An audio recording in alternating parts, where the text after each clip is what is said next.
Today we've been cooking with some Prosecco, Bottega and some white fish. Lovely, and I'm looking forward to tasting this one. Looking forward to tasting the Prosecco too. Bottega Gold, doesn't that bottle look magnificent? Really does. DOC Prosecco, silver medal winner at the Glass Bubbly in 2021. Category was on it? The light and fruity category. Light and fruity. Now, if I remember this Prosecco well, you tell me what you think. It's very silky. It's fruity, but it's got this quality of silkiness.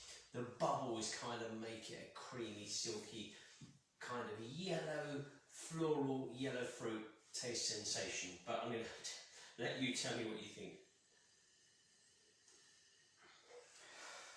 Yeah, that's very lovely, fruity, young, vibrant and fresh. Floral notes for me, but certainly a yellow character. It's got that kind of yellow fruit, yellow character. You've got apple, yellow green apples, mostly yellow apples. You've got apricot, you've got very sweet peach. You've got all of these kind of touches of honey in there and yellow floral notes, and it's really tempting on the nose. The bottle does it proud with the colour, and the nose so far does it proud too. I would even describe the nose as a smooth, creamy, almost silky texture. Aroma. Didn't I remember well? Well, funny enough, I cooked this downstairs, so we just done some cooking earlier.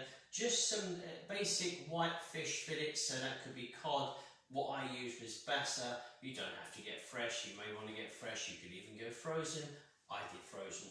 And what I did is, in the gardens, I just picked some of the garden herbs I'm growing in the greenhouse, a couple of tomatoes, a little bit of butter, a little bit of olive oil, and black peppercorns, seasoning with some black pepper and salt. Just a basic dish really, it didn't take too long to make.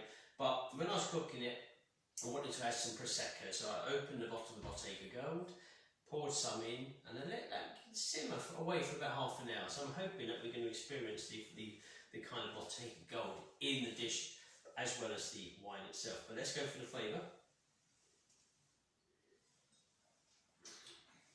Simmer, isn't it? Silky, creamy, yellow style fruits, candy sweets as well. Yeah. Honey, definitely tons of floral notes. It's very young, fresh, vibrant, as you say.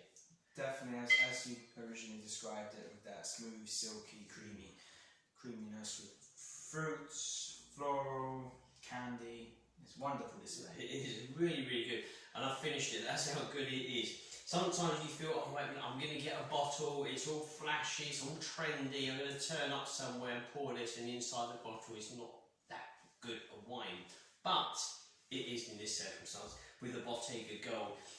Now I know that the winery Sandro here, the kind of owner, they even have a book dedicated to cooking with Prosecco, from starters to dessert, savouring the culinary art of the native land of obviously Prosecco, which is in Italy, but 100 Prosecco recipes. So look out for that book from Bottega, which we've got here.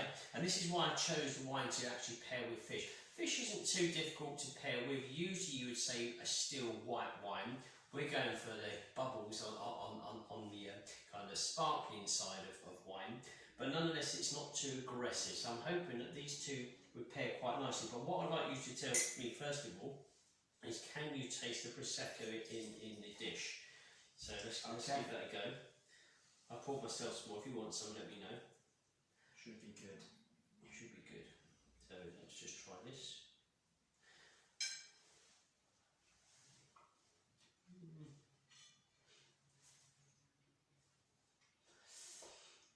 Difficult to say.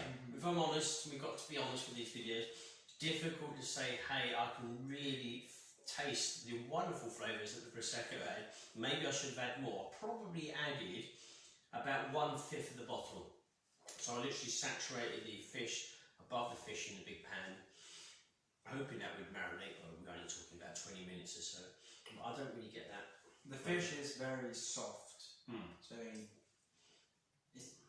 it is soft. There's another word for it, but it's very soft. It's quite tender. Yes, it's very tender and soft. It's showcasing a lot of savoury flavours, but then I've got a touch of herbs, very subtle. I had fennel, parsley, and a little bit of chive, all different kind of things in there that I'm growing in the greenhouse. And then obviously just little small tiny like kind of cherry tomatoes in there as well.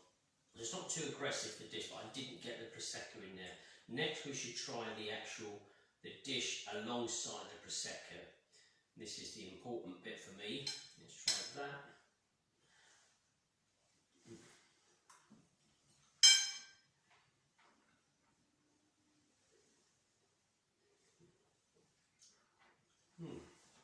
That's where it works better.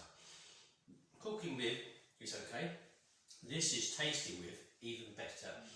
As it's such a light dish, and to a degree the Prosecco is that as well. If we'd have chosen something like traditional method wine, for argument's sake a champagne, I feel that would have been too acidic.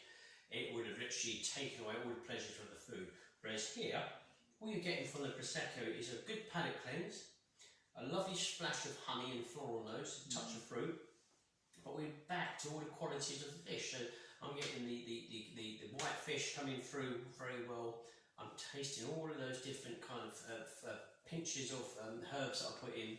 Even the tomato, the freshly picked tomatoes I've got as well. Works well. How did you find it? Exactly what you said, to be honest. It was a very, very delicate dish, and it paired very nicely with a delicate Prosecco. There we go, and I think that's well put. It's a very calming, very delicate dish.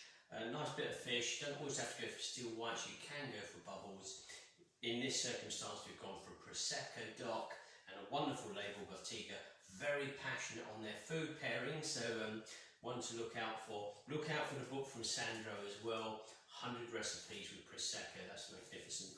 And that's it. So that was my experiment today. A little bit of cooking and a little bit of bubbles. So there we go. So fish and Prosecco. That's a thumbs up from me. And until next time, enjoy the fizz.